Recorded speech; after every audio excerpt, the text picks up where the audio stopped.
Bienvenue sur la chaîne 31 Médias. Les peuples noirs, l'un des groupes de l'humanité, ont une histoire riche, qui est documentée, même dans la Bible.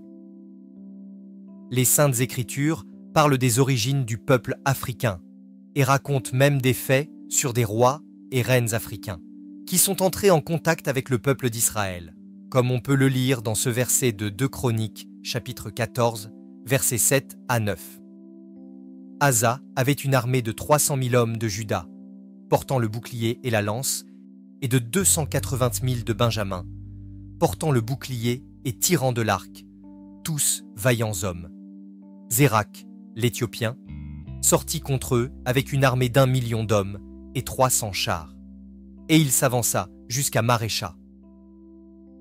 Dans cette vidéo, vous découvrirez des faits intéressants sur les ancêtres bibliques des peuples noirs et africains. Laissez vos commentaires et abonnez-vous à la chaîne. Selon les Saintes Écritures, tous les peuples actuels du monde entier descendent des 3 fils de Noé, Sem, Cham et Japheth. Cham est le frère de Sem et de Japheth, qui représentent respectivement les peuples sémites, arabes, juifs, syriens, les caucasiens, asiatiques, etc. Selon le livre de la Genèse, après le déluge, Noé et ses 3 fils sont chargés de perpétuer la lignée d'Adam. Avec seulement 8 personnes, Noé, sa femme, leurs 3 fils et leurs 3 belles-filles, l'humanité devait repartir à zéro. Cham, fils de Noé, est reconnu comme l'ancêtre des peuples africains et des Noirs. Dans la Bible, son nom est toujours associé à l'Afrique et, en fait, le livre des psaumes place Cham comme l'ancêtre des anciens Égyptiens. Il est écrit au psaume 105, verset 23. Alors Israël vint en Égypte, et Jacob séjourna dans le pays de Cham. Plus loin, au verset 26 et 27, il est écrit: Il envoya Moïse, son serviteur, et Aaron, qu'il avait choisi. Ils accomplirent par son pouvoir des prodiges au milieu d'eux. Ils firent des miracles dans le pays de Cham. Au psaume 106, au verset 21 et 22, nous lisons: Ils oublièrent Dieu, leur sauveur, qui avait fait de grandes choses en Égypte, des miracles dans le pays de Cham, des prodiges sur la mer Rouge. Ces écrits nous montrent donc que les anciens Égyptiens étaient des descendants de Cham et par conséquent jettent le discrédit sur la prétendue malédiction des Noirs, dont nous en parlerons plus loin dans cette vidéo. Il est intéressant de noter que dans l'Antiquité, les traditions rabbiniques, les récits anciens du peuple juif et d'autres traditions anciennes, que Cham a toujours été identifié comme l'ancêtre des peuples africains. D'ailleurs, le nom Cham, en hébreu, en araméen et dans d'autres langues anciennes, signifie brûlé ou sombre, en référence à la couleur de peau de ses descendants. Au chapitre 10 du livre de la Genèse, entre les versets 6 et 14, nous obtenons plus d'informations sur la lignée de Cham. Il est écrit: Les fils de Cham furent Cush, Mitsraïm, Pout et Canaan. Canaan est l'ancêtre des Cananéens et non des Africains. Il est essentiel de comprendre que Canaan représente une région et des peuples bien distincts.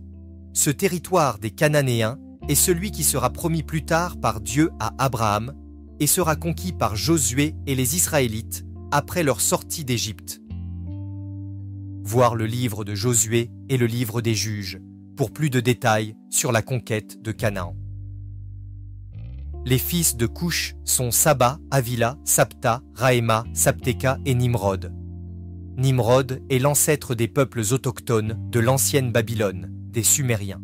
Comme on le voit, Cham donna donc naissance à de nombreuses autres nations, et non pas uniquement au peuple noir, ce qui signifie que peut-être dans l'ancienne Égypte vivaient des peuples de différentes couleurs de peau. C'est une supposition. Tous les Éthiopiens descendent de Cush, tout comme les habitants de la Nubie, également connus dans l'Antiquité sous le nom de royaume de Cush. En outre, les peuples de l'Inde du Sud, y compris ceux qui sont originaires de la région, sont considérés comme des descendants de Cush, tout comme de nombreux autres Africains, tels que les Maliens, les Érythréens, les Kenyans, les Congolais et les Bantous du Gabon. Le terme Cush est souvent associé à l'Éthiopie au Soudan et à l'Afrique dans la Bible, et son sens littéral est Éthiopie ou noir. En ce qui concerne la fameuse malédiction de Cham ou malédiction de Canaan, décrite dans le livre de la Genèse, chapitre 9, du verset 20 à 27, de nombreuses personnes dans le passé ont mal interprété cette portion des Écritures. L'ont-ils fait avec des motifs cachés? Le texte dit qu'après que Noé se soit enivré, son fils Cham ne l'a pas couvert, et a plutôt dit aux autres que leur père était nu et ivre. Plus tard, quand Noé revient dans son sens, il jette une malédiction sur l'un des fils de Cham, plus précisément sur Canaan. C'était une malédiction prophétique. Pourquoi Noé jette une malédiction sur ses petits-fils et non pas directement sur Cham lui-même? Cela n'est pas l'objet de cette vidéo. Bien que Noé ait apparemment eu tort de s'enivrer de la sorte, les textes suggèrent que Noé se serait enivré accidentellement, parce qu'en cultivant des raisins, une chose qu'il n'avait sûrement jamais pratiquée auparavant, il se serait enivré par inadvertance.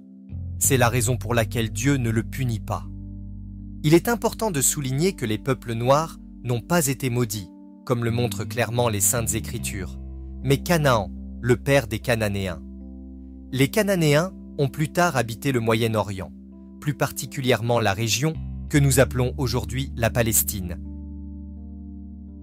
Et puis si les Noirs ont été maudits, pourquoi Dieu permettra-t-il que son prophète Moïse, l'auteur des livres de la Pentateuque, épouse une femme noire?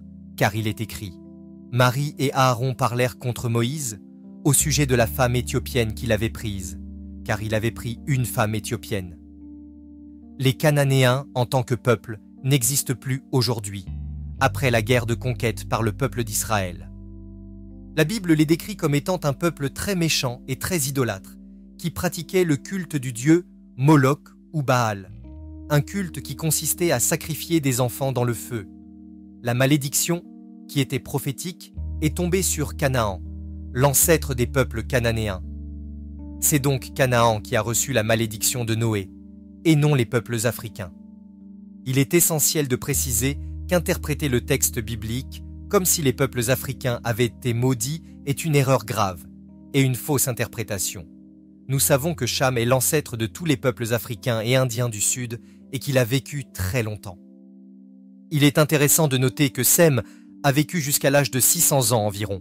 Cham a également vécu à peu près à cet âge, ou même plus longtemps. Bien qu'il n'y ait pas de confirmation précise de l'âge de Cham, puisque les textes bibliques ne le mentionnent pas. On peut supposer qu'il a atteint l'âge de 600 ans, c'est-à-dire qu'il a vécu comme ses autres frères. Merci à tous ceux qui ont regardé jusqu'à présent. N'hésitez pas à laisser vos commentaires, partagez la vidéo pour que d'autres personnes puissent la regarder et abonnez-vous à la chaîne. À bientôt.